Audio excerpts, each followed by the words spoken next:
to that. Ще раз дякую всім, хто доєднався до нас, незважаючи на таке дуже коротке термінове повідомлення про цей додатковий і важливий брифінг.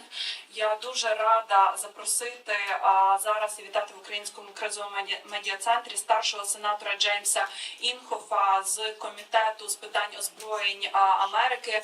Dear ladies and gentlemen, thank you so much for joining us despite this very short alert, and very much delighted to invite Senior Senator James Inghof, the U.S. Army Services Committee Chair. Without any further ado, Mr. Inghof, you are very welcome. This is very impressive.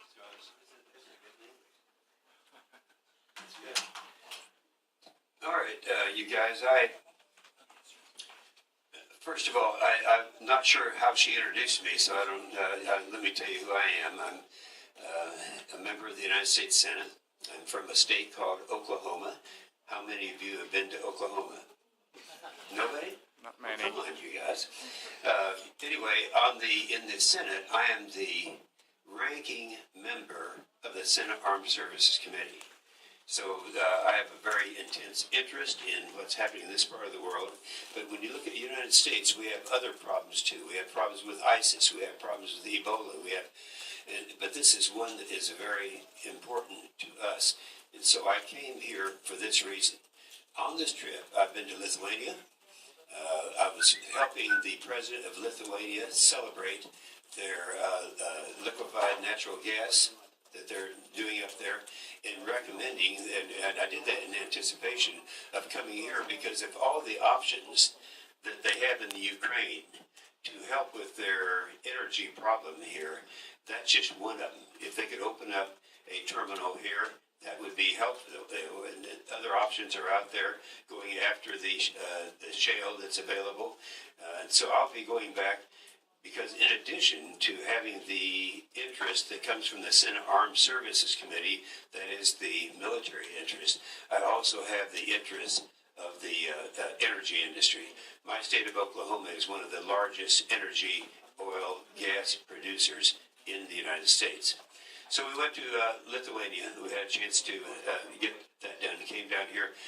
Tonight I'm going to Jordan, but we spent all day today here, and I was privileged to have talked to the Prime Minister, the Foreign Minister, the head of the SBU, and of course to President Poroshenko.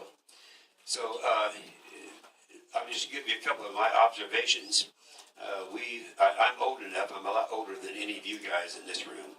And so I remember what happened during the Reagan Revolution, what happened to all the countries in the Soviet Union.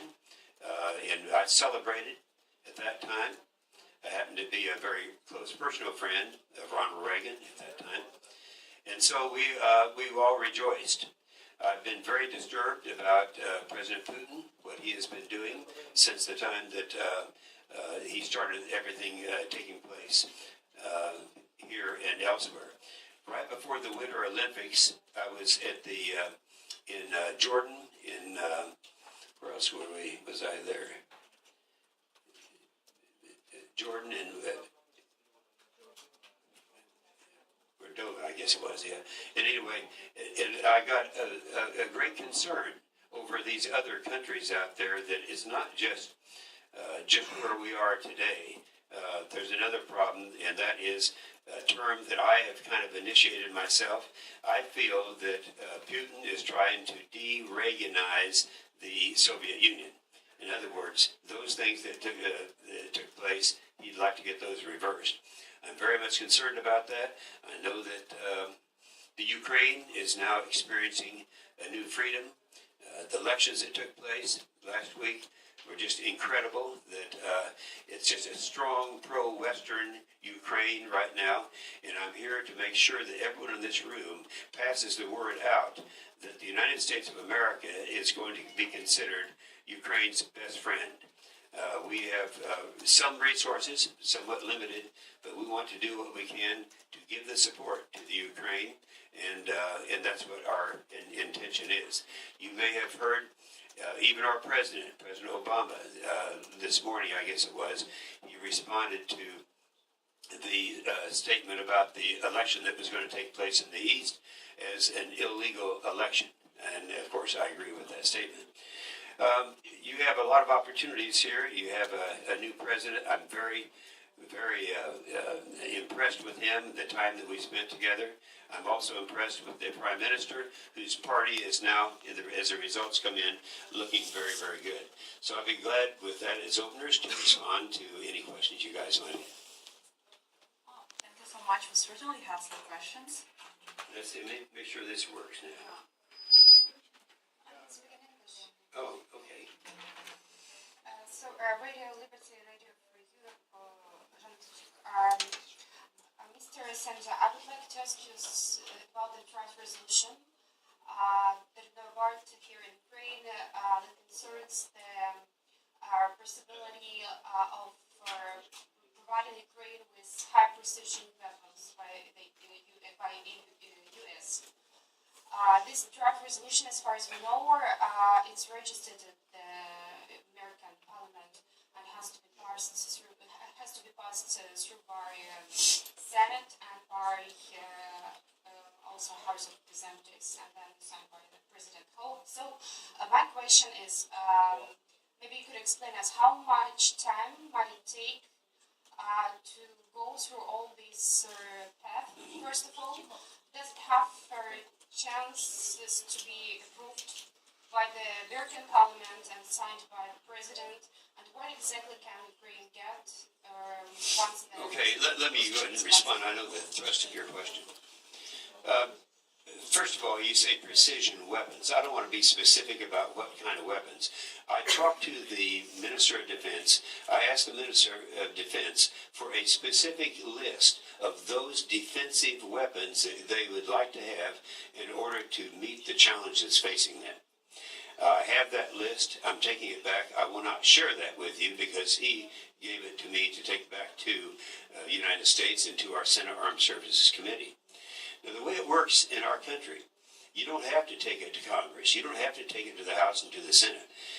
First of all, it's defensive weapons that we're talking about. And these defensive weapons can be done without additional legislation. The President can do this, and we're going to encourage him to do it. Now, we go back into session, a lame duck session, starting on the 12th of November. And when we do that, if the President, for some reason, does not get something like this done, we will make every effort through our committees to make sure it does happen. So to answer your question on the timing, it could be as short as 4 or 5 days, and it could be as long as 14th. It would be 2.5 weeks.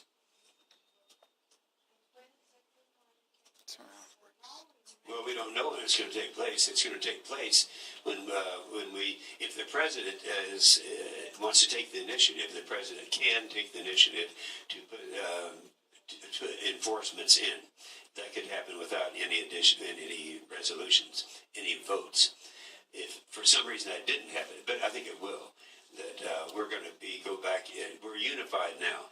Some people are not aware that we're not always unified within the United States. I'm a much more hawkish person than the President Obama is. We have different personalities. That's what America is all about. It's a representative government.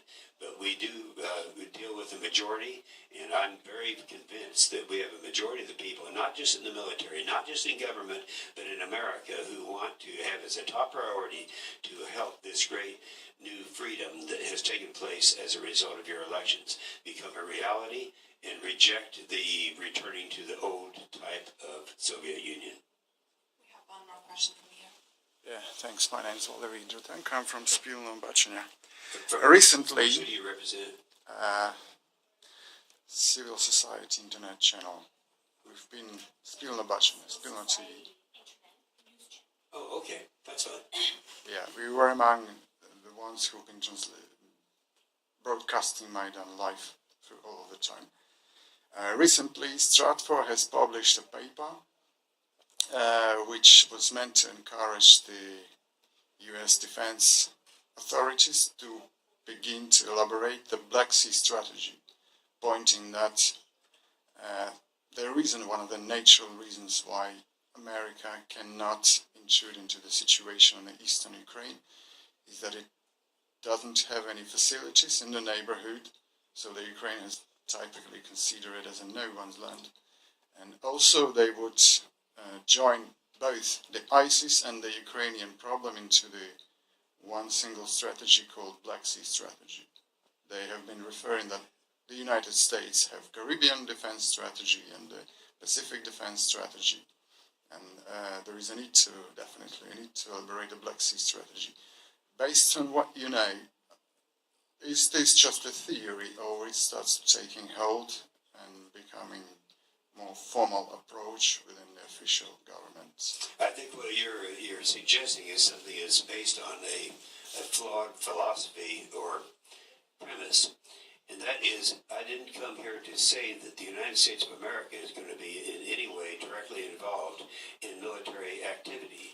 We're talking about supporting one of our strongest allies, the Ukraine. We'll support them in a way that they feel is going to be most meaningful to them, and we will not be involved in any type of combat. Obviously, we have limited capabilities ourselves. Yeah, thanks. We have one more question here. Hi, Mr. Senator. My name's Chris. I work here at the Center, and I'm wondering if you could comment on elections. And as I'm sure you know, the Republican Party is widely expected to win a majority in the House as well as the Senate, and how this might change. So elections in my country. In your, I'm actually American too, so my country as well. How this might affect policy towards Ukraine. Oh, I can do that, yes. I hope everyone's listening to the question. I'll repeat it in case you didn't. He's asking me what's going to happen a week from today in the elections that take place in the United States. It happens, as you all know, because you're all very intelligent, sophisticated people, that we have a United States Senate and a House. The House stands for election every 2 years. All House members will be up. The Senate every 6 years. That means a third of the Senate will be up. At the present time, we, the Republicans, I am a conservative Republican, the majority in the Senate are Democrats. In order to become a majority, we have to win a net of 6 seats. Well, we won't win a net of 6 seats. We'll win a net of 8 seats. And so the Republicans will become the majority, and you will see a difference in the approach of things. The Republicans, quite frankly, are much more national security oriented. We're much stronger in terms of a strong national defense, and you're going to see that reflected in what happens. Now, you could ask the question. Well, of course, you will have a majority in the Senate. You will not have a veto-proof majority. That's true. However, there will be a lot of Democrats that would join us and are in agreement with us, and that would probably, I would predict, and remember, you heard it here first, you'll see some vetoes that are overridden. So I think you're going to see a change in the United States Senate, which will have the effect of a change in American policy. We have one more question from Ukraine. Senator, we have to watch the time a little bit. Yeah, we'll be fine. Yes. Добрий день. Добрий день. Мене звати Станіслав Фещенко, я кореспондент телеканалу 1+1. Shall I use this? We'll see if this works. Повторити, так? Yes. Добрий день. Мене звати Станіслав Фещенко, я кореспондент телеканалу 1+1 місто Київ. Пане Інгоф, чи можете ви озвучити вашу реальну мету візиту в Україну, чи той список зі зброєю, який передав вам міністр оборони, чи може бути він реально реалізований і надісланий сюди до України, чи ви приїхали сюди просто задля самопіару, скажімо? Дякую. Okay, what you're asking if I'm here to organize some PR campaign for myself. Let me assure you, when I said that a third of the Senate are up for re-election, I'm one of those. And probably it would not be a very popular thing for people at home to know that instead of running my own election that takes place a week from today, that I'm over here. And obviously, I hope you understand that is not the situation. As far as the list that was given to us by the Minister of Defense, we have limited resources. And so our hope, and I'm going to say our hope, I speak for most Americans and for those in the political system in the House and the Senate, that we'll be able to be of great help to Ukraine.